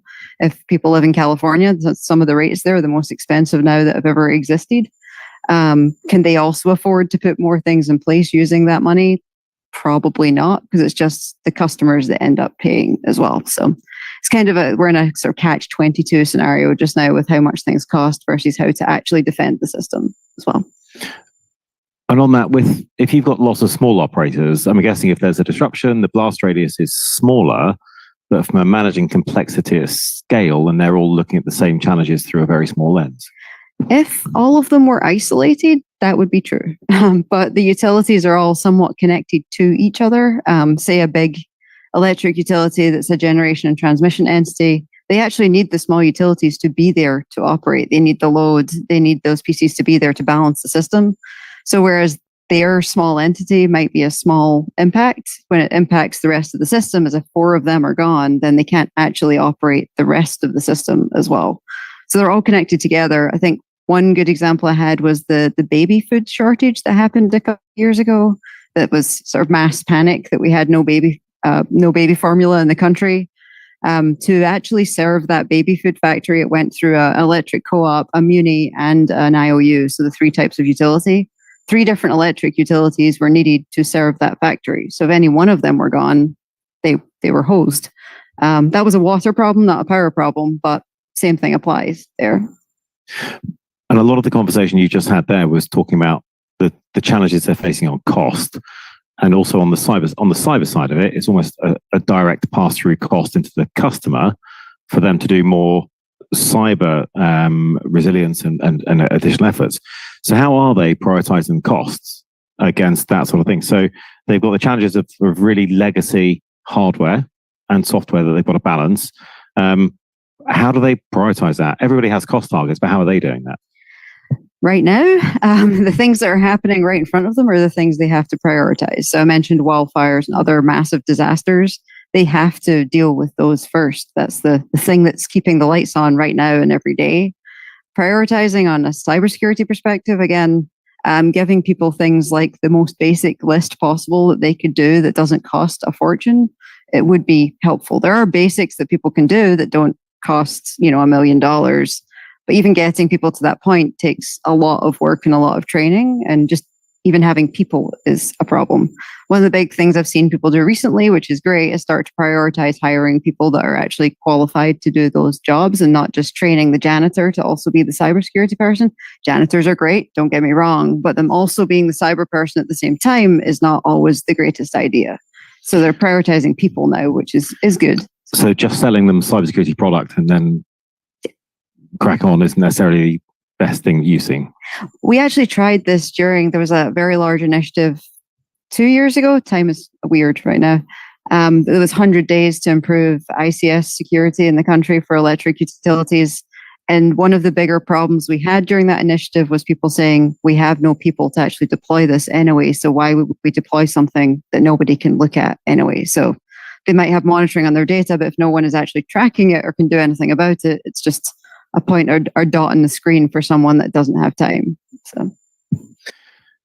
So Justin, coming to you, I mean, this is the environment that we've got to grow great cybersecurity companies into and help cyber companies feed into and support this sort of sector and these challenges. How are you managing and how are you helping what you're seeing in the market of getting people in there to do the right thing? Thank you. Let me just give a little bit of context on my work first. So although I've been investing in cybersecurity for 23 years, this NCI and ICS space are, for the most part, not places that I've personally focused. That's just one person's experience. But I think it's fair to say if we could pull broader numbers from the industry, you would see that capital, for the most part, isn't flowing to, at least venture capital is not flowing to these types of problems. And I think a couple of the major reasons have already been identified, but I just want to look at them from the different perspective of sort of a returns-based investor. Because capital is like water; it's going to flow to the path of least resistance. It's going to flow to the places that's the easiest places people can see to build big businesses. VCs are basically just like Hollywood producers, right? We need everything explaining really simple terms, right? Like Dragos is tenable for ICS, so we can figure that out. Anything more complicated than that, we can't figure out how to invest in. But a couple of the problems that have already the challenges for building big business here are already being identified. The customers, many of them don't have a lot of capital. The decision processes for how to deploy that capital don't look like the best customers that VC-backed companies like to target. And then Pete, you mentioned the complexity of the environment for both hardware and software, legacy hardware and software, bespoke versions of that. That's just terrifying to an early stage company, right? Like one of the things we tell all of our companies, really for the first 4 to 5 years of their life, is you can only pick one thing to do. There's only one thing you can do well. And if the idea is that you have to connect to not just dozens of environments like you have to do if you were a cloud security company, but maybe tens of thousands of different products and devices, if you want to cover ICS well, it's really hard to figure out how to build an early stage company there. So I think those are the couple of things that have made me a little bit daunted about investing in this space. Although I do think that there are some reasons, both because the The problem is getting bigger and the demand is rising. And I think some of these things are beginning, maybe at the very early stages, to get better. That I am a little bit more optimistic over the next, say, 5 to 10 years that we're going to continue to build good companies in the space. But picking up on the point you just made about the complexity and pick one thing, I mean, we've talked before about the role of integrators, of helping growing cybersecurity firms that are focusing on that one thing access good markets and doing good things with people that need cyber defense. How do you play integrators into that space? And how do you help grow your firms by using those integrators in the right way? By the time I'm answering all your questions, Pete, I'm just going to be a grouchy old man who doesn't invest in anything. Because I do think there's a little bit of a catch-22 in that. We also tell our founders, you have to get direct access to the customer. You can't build your businesses through intermediaries. So the notion that a venture-backed company or an early-stage founder can build some whiz-bang piece of technology and then just let someone else figure out how to take it to market or how to integrate it almost never works either. The one place where I think that there is a role in the early stage company and integrator space is basically if I'm thinking a little bit more of IT security here. If a company has built a really compelling piece of infrastructure in IT security that has applications to these spaces, that early stage company probably shouldn't be bending over backwards to change the business model to figure out how to serve these customers. But if an integrator can take a working piece of technology that has product market fit in some other vertical and bring it in through their channels and make it work for these sorts of customers, I think that's a place where some of the early stage venture-backed companies can play a bigger role in addressing some of these challenges. I see that in my world because although I haven't historically sought out investments to make in ICS security, many of my companies have 10 or 15% of their revenue might come from solutions in this space. It's probably because they have something working in a broader, more generalized world, and with a partner, they found out how to bring it to market to these customers. So on the product market fit piece, if we're to help bring capacity and capability to bear against some of these really critical ICS systems and organizations, how best do these companies learn what good looks like and how to deliver into it? I mean, Emma, do you want to just touch on that? So we're all at Hack the Capital just now, which is a great conference for hearing about these things. One thing I've probably harped on to enough people in this room already about is power and the electric sector have probably 10 different other conferences every year that you get large amounts of these people going to and can really see what they work with.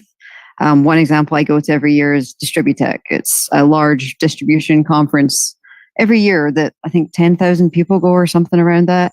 All power engineers or people there, and you get to see what they're actually dealing with or what products they work with and what those look like and what environments they expect to see, rather than trying to get them with their limited budgets to come to a conference in Miami for fun, because half the time they won't be able to get that budgeted. So I've been trying to persuade a lot of people to go to these types of events and actually see what people are dealing with on the ground there. I do think there's a lot of interesting things happening now on integration of products together. Recently saw a new advanced distribution management system, which is the environment they use in distribution. They'd integrated an OT monitoring product with that directly. So now that one operator that's working on distribution does get some visibility into the cyber side, but doesn't need to learn a whole other system to be able to see it. So they're able to sort of do double duty without a second option. So there's some good work going there, but people actually have to go to those environments to see how that works. And that's over at Distributech, not necessarily at other conferences about cybersecurity. So I'd give 100% agree on that. And I've said it before on various other things where it's like cybersecurity conferences are great because you get to go and meet everybody, you get to see what the industry is doing. But if you really want to understand a sector, go to the sector conferences. Cyber's way more fun, but power is interesting. The cyber ones are more fun though. So and that's the takeaway comment for this afternoon from. And John, coming to the government side of it, so how does government help on this? We've heard about the complexity of the sector. We've heard about the scale of it. We've heard about the challenge that emerging sort of cyber companies have in trying to find that one thing and play into the sector well. how do we sort of reduce the scale of the issue? I mean, you've just released the Back to the Building Blocks report, bless you, that is getting some of those issues. That will reduce some of the scale issue, but how do we get that into sectors and broaden it out? So I think, just building off what Emma and Justin have been saying, cybersecurity is complex when you're applying it to a particular sector or a specific problem. It's not, we don't do cybersecurity in isolation. We do it in service of another mission. When we look at cyberspace as a fifth domain, as we like to call it, we have kind of made some of the mistakes of bringing some of the tactics from the other battle domains into cyberspace. And what I mean by that is we're often, looking for the perimeter. We're trying to erect a wall and alert and detect anomalies and hope that that's going to keep our adversaries at bay. And what we've seen over the last few decades is that that's not true because there is no coastline in cyberspace. And we see this with supply chain attacks and insider threat and social engineering that it's very easy to get past that perimeter. And so what Back to the Building Blocks argues is that we need to have a paradigm shift, and that instead of trying to just protect the boundary, we need to actually secure the atomic units of cyberspace and build with those with that shield in place so that we are not competing economically for innovation versus national security. When we wrote the report, we kind of recognized that there are two hard policy problems that we are faced with. The first hard cyber policy problem is that we're trying to convince private sector folks to increase their cybersecurity best practices and patch known vulnerabilities. This is a really important and hard problem because there's technical and economic levers that need to be placed. And a lot of the work that the Biden administration has been pursuing has been in service of that first hard problem. But there's a second hard problem that my team and I were particularly curious about, which is, okay, even if you do all those best practices, even if you are having meeting all the compliance measures, you're still not able to sleep well at night because you're waiting for that 0 day to be exploited by your adversary. And there's this hard question of how do you detect threats and how do you detect vulnerabilities that are not yet disclosed? And so the report and kind of the doctrine behind the report offers two key kind of ideas on how to do that. And I'll briefly explain them. The first idea around getting ahead of undisclosed vulnerabilities is you have to actually just shrink the surface area that our adversaries have to play with. Because right now they're scoring layups in a very, very large net, and they're laughing at us because they're not it's not very hard for them to do that. And so the way we think about this is, well, how do you shrink the net? You need to eliminate entire classes of vulnerabilities before it gets into the product, rather than wait for the product to have a bug that's exploited and patch them one by one. We're playing this very reactive game. And for us in the administration, there are obviously a lot of different classes of bugs, but we decided that it's best from a policy perspective to really focus and prioritize one particular class of bug. And the one that we chose to focus on these last 2 years have been around memory safety vulnerabilities, which I'm sure folks in this audience are very familiar with. And we did this for two reasons. One, because the proliferation of memory safety bugs is very high. When you look at the headlines from the last 50 years, half a century, you look at, the very first computer worm in 1988, you look at the Slammer worm attack, you look at WannaCry in 2017, Heartbleed in 2014, the LastPass key exploit of last fall. When you look at the root cause of all of those, there was this one class of bug that was the root cause. And that seems to be like an interesting place to start. The second reason we thought this was politically opportunistic to focus on is because there's actually technical solutions that engineers can and should actually use that makes this solution viable today. And so what we propose in the report are essentially three types of building blocks. The first is what we call a software-based building block. So we said, okay, well, what's the atomic unit in software? It's code, it's the programming languages in which code is written. So you'll see the administration calling for the adoption of memory-safe programming languages. And the good news is that most engineers want to write in memory-safe programming languages. It is very cool these days to be writing in Rust. A lot of our AI work is being done in Python. So yes, there are still folks and systems that are written in languages like C and C++, but there is an alternative and a path forward that many engineers are excited about to move that way. We then look at a second building block, which is around hardware. We said, what's the atomic unit of hardware? Well, it's semiconductor, it's the chip. And so there's a ton of really brilliant work, and particularly started in the UK, around memory safe chip architecture, things like cherry architecture, memory tagging extension, which really compartmentalizes some of those memory safety bugs and really gets to the root of the hardware to mitigate that class of bug. And then the third building block, which is perhaps my personal favorite, which says even when you bring these building blocks together, you now have a systems of systems problem. So how do you use mathematical reasoning as a building block? And we endorse the use of formal methods and formal verification as a technique to actually guarantee affirmatively a security guarantee rather than hoping that you're testing your way and proving it. So when we talk about the building blocks doctrine, this is something over the last few months, since we published, is that we have been really focused on how do we bring this forward using the power of the government. And we've been really excited about the progress we've seen in such short order, partly because it is somewhat unusual to see the White House taking a more technical answer to policy, because oftentimes the kind of policy levers we're most comfortable with tend to be legal or regulatory. But in this case, we felt that it was really important for us to go as close to the builders and close to the people facing these problems and learn from them. And that's what this report was really a result of. Do you want to just do a quick shout out of exactly the title of the report where people can find it? Sure. It's called Back to the Building Blocks, A Path to Secure and Measurable Software. And you can find it at whitehouse.gov/ONCD, which is our office. And then there's somewhere hidden in the documents section, you'll find it. But if you Google it, you'll see it.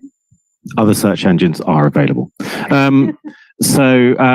No, that's great, and that's a great piece of work, especially coming from if it is a technical piece of work coming out of the White House, showing that actually, if we want to fix at scale, let's get right down into the weeds.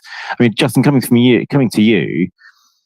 I mean, we've been hearing from the Ukrainian cyber leadership today as well about the exploitation of the supply chain, be that sort of services or hardware, into critical sectors. If we've got cyber companies that are going in to help sort of CNI, how much conversation are you seeing about them wanting to be secure themselves so that they then don't turn into that back door? Do you see people sort of taking up this sort of building block approach and going, right, we are going to code ourselves really securely. We're going to reduce our attack surface. We're going to harden ourselves so that we never become part of the problem. We're always part of the solution. It's a great question, Pete. Thank you. I do see people talking about that much, much more lately, like literally in the last 3 years than in the 20 years before. I think that cyber-focused companies have always sort of broadly known that it's an existential risk for them if they were to become the source of an attack. But I see boards of 6-person companies asking these questions now, and especially for cyber companies, it's really not just a matter of compliance. It's not just a matter of getting a designation from a third party. It's really thinking about how they're doing this work from the beginning, both for the longevity and success of the company and to be good citizens for where that software ends up getting used. I think it's something, again, that relatively recently, at least the early stage companies that I work with are taking much, much more seriously. I mean, it's lovely hearing that there's so many issues that we're seeing these days about large, well-established companies, and the headlines you're seeing aren't necessarily new product, but it's new breach or new vulnerability or new issue with them being potentially part of the challenge. So for the newer companies coming forward, it is great to be seeing that as part of that discussion. Do you think we'll ever get to the point where it's a strong selling point, is that we have done this to secure ourselves? And do you think, Emma, from your perspective, do we think we can get the customers asking those questions to say, are you yourselves secure? Can we get slightly cynical about this? Me, cynical? They do ask some of these questions. They don't always ask the right questions. Like, they will go and refer to documents of, hey, we can go ask these 10 questions of these companies to see if they're secure. Those are still kind of been treated like checkboxes at this point, not necessarily like understanding what they're asking or what they're doing. I'm mostly saying about small entities as well. They're following the checkboxes. They're not necessarily understanding why. But still now, as soon as companies can still sell a product that doesn't have that security requirement and is cheaper, the cheaper product will still end up winning the battle. I'm saying this for even just other types of equipment, like solar inverters is a really good example right now. You can get two versions of one product. One has more security, one has less. If one costs less, they're going to go with the lesser one. So from my perspective, starting to just not have that other product would be helpful, but also it needs to cost the right amount that people can still meet their goals. So there's this sort of weird circle of, if the cheaper one's there, we'll still probably buy it. And that just ends up in more problems later on, but those aren't yet realized. So. All right. Well, you've sort of taken us there. So let's talk carrots and sticks. I mean, from a government perspective, there's both stick and carrot. I mean, just quickly, just before we leave you though, Emma, are you seeing any self-awareness of sectors that is a hard choice, but it's a hard choice they're having to make, and then knowing that they're giving themselves a problem down the road? There are cases where people know that eventually this thing is going to be an issue that they've bought, but they need to buy it because of costs. That's people are buying things and knowing that they're not necessarily going to be able to have the most secure version of it. On the sort of stick and carrot, in my previous role, we did try and run a program for small utilities that was essentially, if you do these 10 things, you get a coin. Of all things, giving them a coin made 300 of them sign up for it immediately, and they got the coin. And we're like, okay, well, I guess that was better than trying to force them into this. Apparently, you just give them a shiny coin. I bet it worked. If we did the same thing with a safety program, gave them a coin, and that reduced death. So, there's there's a lot of things that can happen. And it was a program to basically stop people from, or make people ground themselves properly before touching electric things. And again, the reward for running that safety program was a coin, and people did it. So forcing people into things with these giant threats it just kind of makes people go numb, I think, to a lot of the issues going on. Like, you can say somebody is coming for you straight away, and people are like, they've been coming for us every day at this point. And somebody's showing off their coin in the front. But, that giving people a reward seems to work a little better just now. People are tired of being threatened. They're happier to be given a coin. So we're not likely to be able to regulate ourselves out of this. People are going to fight regulation for longer than it will take to actually apply that's my personal opinion, not necessarily the one of the lab, is that people will argue about regulation for a much longer period than they will in actually doing the solution. They'll spend more money on fighting regulation as well, instead of actually just spending the time and money to do the solution. Is the expression, what we need is another study. It just always scares me. John, coming to you, I mean, we've talked about like policy market fit as well as product market fit, and the whole motivations, drivers, incentives fits into that model. Do you want to just expand on those sorts of conversations? Yeah, and I think what we were talking about was kind of how to, and again, the term policy market fit is something that I am really bullish on, because I think about, in Justin's world, like the obsession with product market fit. What does it mean to actually like solve a customer's problem, and like how that's such a driving force in the startup ecosystem? How do you bring that ethos to the White House? And for me, it's, well, who are my stakeholders, and how do I actually how do I solve their problem? Because their problems are my problems, right? If they are not able to secure their systems, like that's a problem for me. And I think to answer the question around like how does carrots and sticks work, and how does government play a role? Like, I think the first question is like, before you can get into the question of how do you enforce policy, which is where often people in Washington start, you first have to have policy market fit. And you first have to say, like, do we actually have a solve for this problem? Do we have conviction that this actually works? And that's a step that often gets missed, I think, in the policymaking process, and one that I hope we are demonstrating of how to do that. And I'll share just a bit about what that looked like for us writing this report. We talked about the fact that, when you're thinking about responding to national security crises or global conflict, in light of obviously what happened in 2022 with the invasion of Ukraine, space cybersecurity became a very important topic for us at ONCD and the administration at large. And we kind of declared space cybersecurity as a core priority. And so last summer, my colleagues and I embarked on a cross-country roadshow just kind of in light of what Emma was saying, we went to the 5 major space cities in the country, including Cape Canaveral, Colorado Springs, Los Angeles, Washington, and Houston, Texas, and met with about 300 aerospace engineers and space technicians across 125 companies. So really like forward deployed into the ecosystem. And we were having these technical workshops to ask and learn about, what does secure by design in space look like? And at that time, last summer, kind of my thinking on memory safety, I was very passionate about it, was fairly one-dimensional. I was really focused on, and again, I'm biased as a software engineer, I was really focused on programming languages as like the main building block. I hadn't really expanded my horizons on that. And we went to these space workshops and we talked to these folks, and when the topic of memory safe programming language came up, all of the computer scientists in the room thought it was great. And they were like, yeah, of course, that's so amazing that you guys are talking about this. And then all the mechanical engineers and electrical engineers and aerospace engineers got very, very upset and very animated. And it was so illuminating because you're listening to your customer, you're understanding like, well, why are they pushing back? And it wasn't, the lobbyists kind of just pushing back on the government, making a request. It was these were scientists, and they were explaining. And what we ended up learning over the course of several months was like understanding the real physics constraints of what it means to write code in space. And it turns out there are quite a few. And the 3 that we kind of we succinctly described were, number 1, when you're writing code for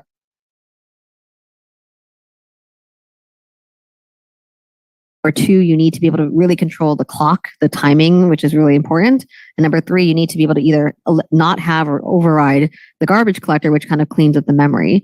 And it turns out that the language that allows for these 3 things was the very programming language that we were trying to like get rid of.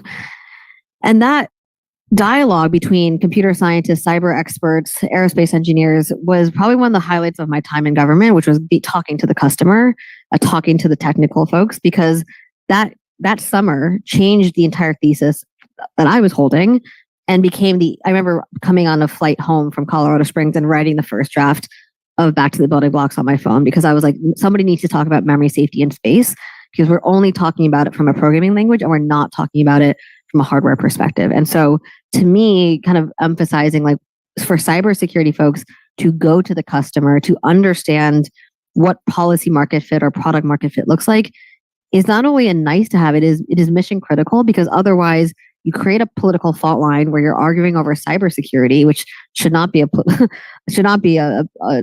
fault line by any means, instead of actually solving the problem. And I think when you start bringing interdisciplinary folks and technical folks together, there's an ability to actually push through the challenge and actually get to an answer.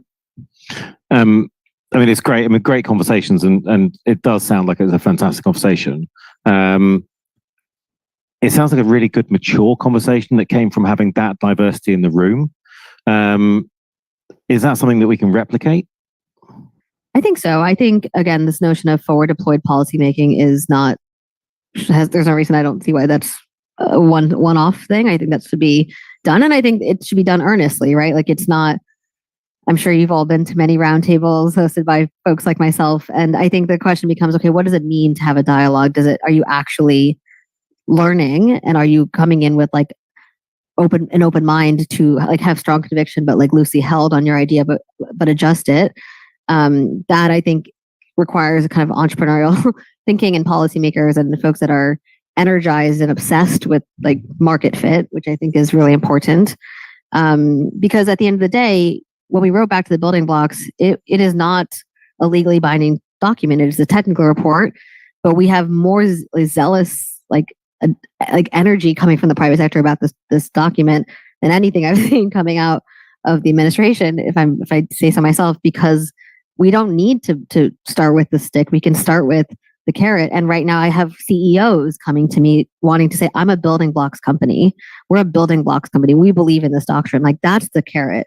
They get to come in and say, we are leading on this doctrine that is endorsed by the White House. We are showing like our expertise. And to me, just kind of going back to like the business model question, yeah, like of course the bottom line doesn't lie. Like you're always going to go with the cost, with the answer that serves your economic mission. So for us, what I'm like kind of think is really important to take away from back to the building blocks is it is not just a technical, it's a new business model.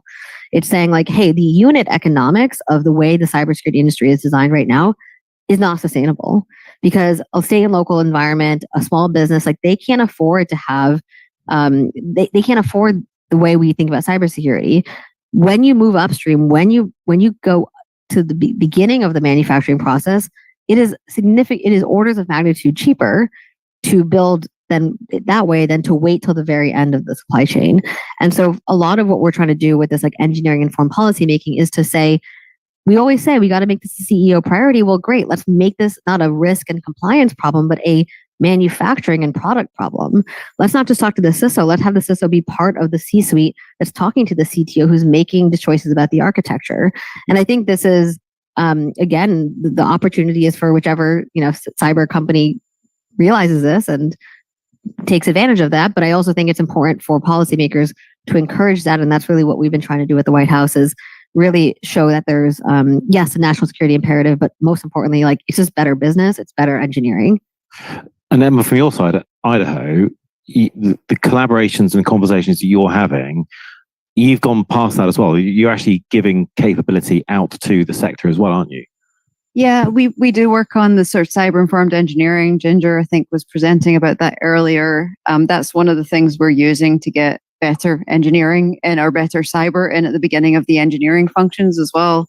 That's actually been working really, really well. There's a number of applications that are coming out for things to like microgrid design and cloud work in ICS that are fairly helpful, but using that so they're designing their, not just the products, but the actual systems together more securely. So that is the goal, to get those things out there.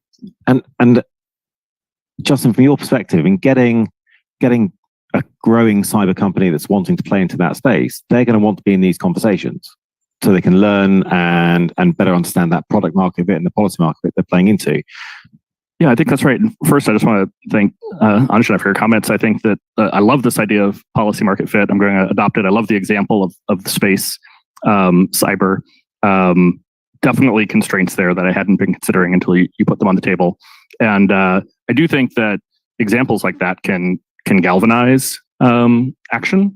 I think that people will see in their own domains how a similar set of constraints apply. They see it on the product side all the time, and if we have them think about it on the policy side as well. And so I think that's terrific. And yes, Pete, I agree with you that growing companies are going to want to be in this conversation. I think they for both business and personal reasons want to be and be seen as good citizens in these spaces, and that as companies cross not just from that product market fit stage, but from that small medium company to medium large, maybe future platform company, they do have to engage with all of these stakeholders more and more. And I think this is a fantastic venue to do it. And one thing that we've talked about with all of this effort and all of the different initiatives that are going on, what's the capacity, just adding a slight dose of reality to this, what's the capacity for some of these small providers to actually absorb all of this? It really depends on what we're asking them to do every day. Absorbing new products into their environment is hard.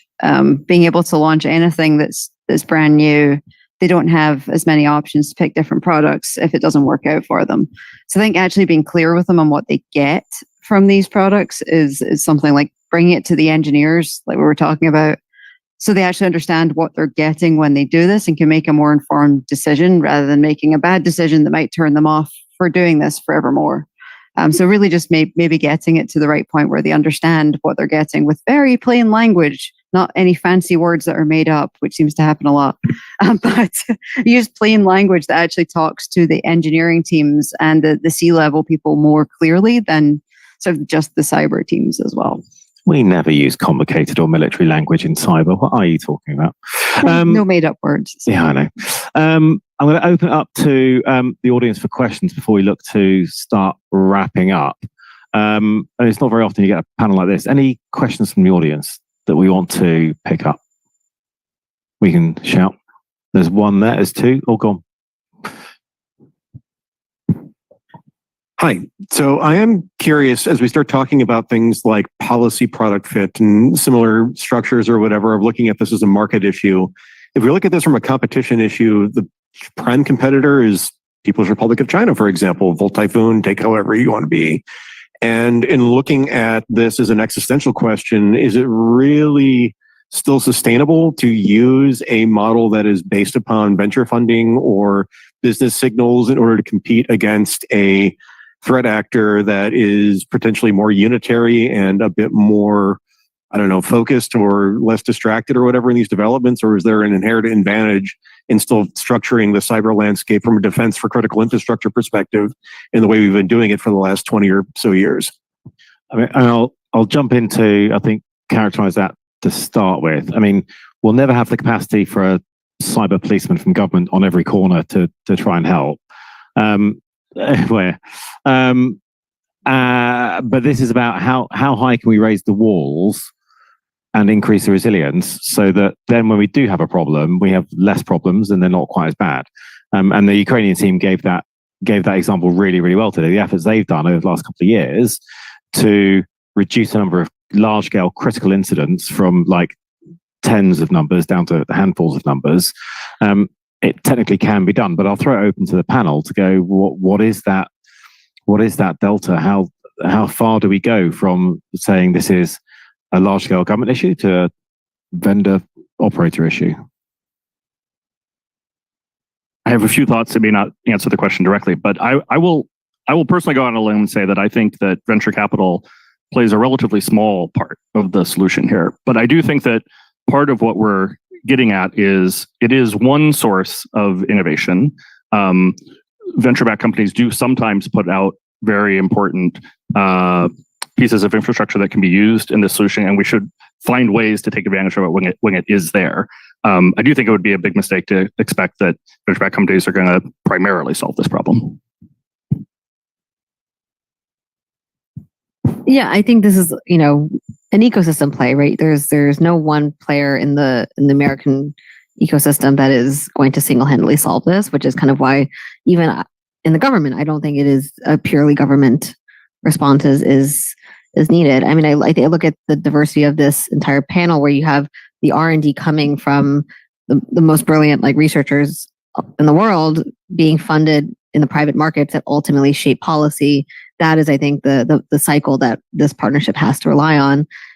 But again, I think if we want to lead on our values, and our values being, driving, using, innovation as a thing that in the US we rely on and we take pride in, I think, again, cyber policy has to take advantage of that and not fight it, which is why I'm very bullish on this notion of kind of making cybersecurity a competitive advantage, not just a compliance and risk problem, because then it is always seen as a choice for the business owner or the entrepreneur or the investor, rather than like a thing that we're actually creating competition on. I'll give you an example, right? Like it has been very exciting to see since we launched our report, the different, the folks who are in the Rust camp, arguing with the folks in the other languages camps of which language is better. And it's like, great, you're all memory safe. We love all of you equally. Like, let's have them all win. It's really exciting to see innovation from the UK on like cherry architecture, but then other chip companies are coming up with their own solution. Like, that's amazing. That is the fact that we're debating which memory safe chip architecture we should be using is like more than a win. Like, to me, that's amazing. And so the fact that we're now getting people excited about how do we bring like math into the conversation, all those things are good. And so I think for me, again, this is my personal belief, cybersecurity is not just a regulatory problem. There are some fundamentally hard technical problems that require groundbreaking, like Nobel Prize and Fields Medal caliber winning breakthroughs. And we have to figure out as policymakers, at least my directorate's focused on how do we extract that as best as we can. And if we succeed in doing that, yes, down the line, there will be the early adopters who win and then those stragglers who will need to have sticks to get in line. But that to me is a secondary problem than the first problem of like, how do you solve the very hard problem of defending cyberspace?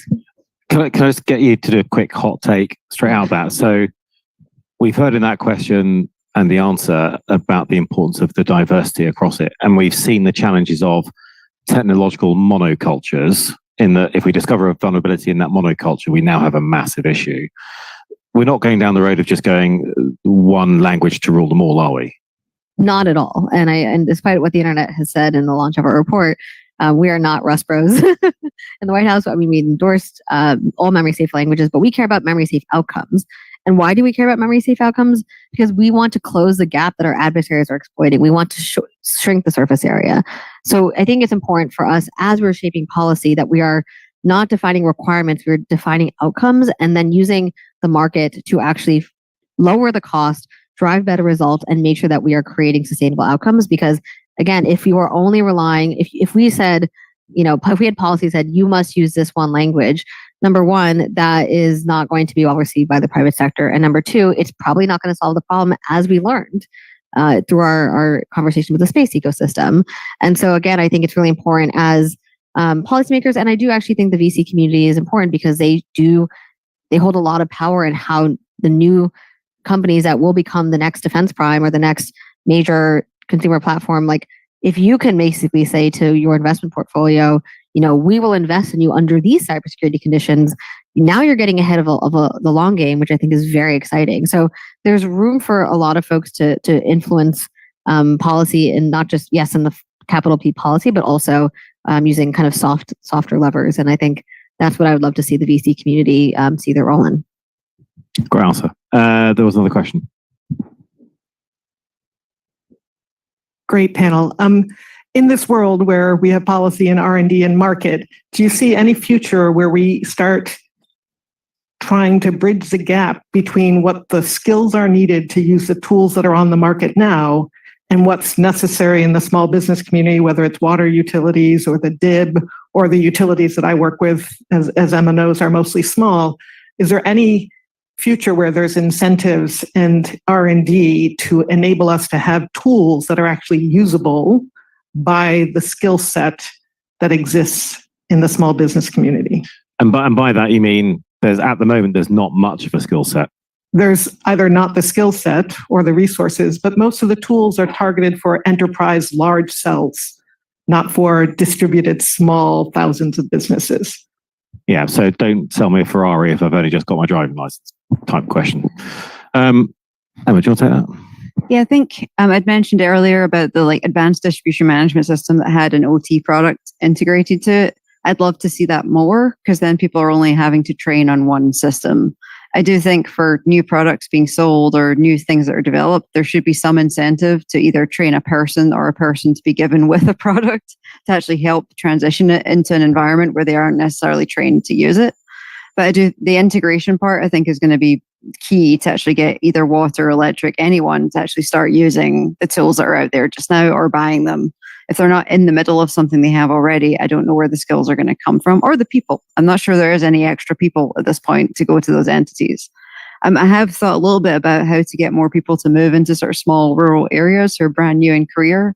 I'm hoping at some point there might be some form of programs where there's either sort of student loan repayments or things that encourage people even to go out somewhere that they might not want to necessarily live for a few years to actually give them support while people train up. But sort of a long-term view of actually people being there. But just to continue the conversation slightly, based on a conversation we've had previously there, I mean, this also comes down to the companies selling the right product into those utilities that is the product they need and the product they're going to be able to use to the maximum ability. We've got to make sure there's not any mis-selling going on, just hit margins. Yeah, I mean, designing tools that people can use, again, it was part of the earlier discussion of you probably should go talk to the engineers about what they can actually use or what they've got in their hands as well. Some of the cyber tools I've seen recently, it looks fancy, it looks great, but I agree that people just don't understand what they're looking at. Years ago, we put phaser measurement units in at one of the islands in Hawaii, and basically the operators just looked at us like, what the hell do you think we're going to do with that? We're like, so we should probably put some analytics in there, right? And they're like, nope, we just need dots on the screen. That's great, thanks. That's sarcasm. But they, having people actually see the right things, not just a stream of dots, is really important. So making it usable, visible, understandable. And that comes down to defining and working on the product with the end user as much as possible and thinking about the end users. One comment on your question, and it's not in the CNI context, but maybe there's some learning from analogy. I think the same concerns you raised were very much true in just IT security and small businesses, even as recently as 5 years ago, maybe certainly 10. And I see a tidal change coming there. I see a whole ecosystem of innovation, of usable products, mainly being enabled through the MSP channel. So I think that 10 or 15 years ago, there was basically no venture investment in small and medium business cybersecurity. It was just impossible to access that channel and or access those customers and build a business on. And a company in our area, which unfortunately I'm not invested in, a company called Huntress, I think it was one of the first to sort of prove that you could build a really compelling global company through a cyber company through the managed service provider channel. And on that proof point, there's been a whole wave of innovation of products that are built specifically for those customers. Maybe there's something by analogy we can apply in these CNI sectors as well. Great question. So thank you for that. Panel, we are at the end of our time. I think we've covered a huge spread of aspects. I mean, there's loads of takeaways, and I'm not going to sort of trying to cover them, but a lot of this comes down to dialogue and getting out of our environment and going to speaking to somebody else's environment, and then learning and collaborating and moving forwards. And that's been demonstrated by you all coming up onto the stage and contributing fantastically to this as a conversation. And hopefully everybody else as an audience really enjoyed it. So thank you very much for having us. Bryson, thank you very much for the efforts on Hack the Capital this year. And I shall hand over to you to wrap up. But thank you very much, everybody.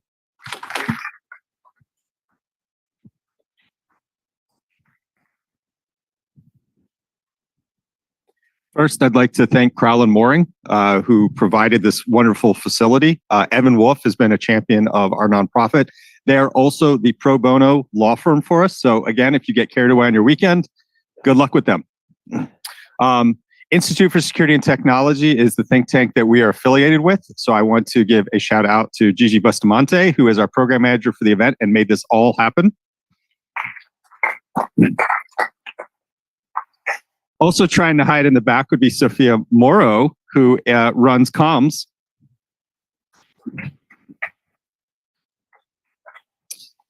And the National Security Institute. Thank you for Accenture Federal for hosting the Workforce Development Day on Wednesday. This is a volunteer-run organization. This is a volunteer-run event. I think we do pretty damn good based on that. Yeah? Okay. We will be back next year. Your mission in between now and then is to not pretend like this didn't happen, but to continue to take the relationships and the conversation and advance them. So when you come back next year, I hope that some of those will be talks where you share how we have made a difference, because this is pretty damn hard. But on the other hand, I can distinctly remember the difference when we launched Hack the Capital 1.0, and we were a fringe little group. The concept of critical infrastructure was fringe. No one cared. They didn't even know what it was. And I feel so sorry, Siemens, right? Everyone just goes Stuxnet. Isn't that what industrial control systems are? It's more than that. And it's changing. And we are the forefront with you. It takes a village, and you are part of that village. So on behalf of me and my co-founder, Tom Van Norman, thank you, and see you at 8.0.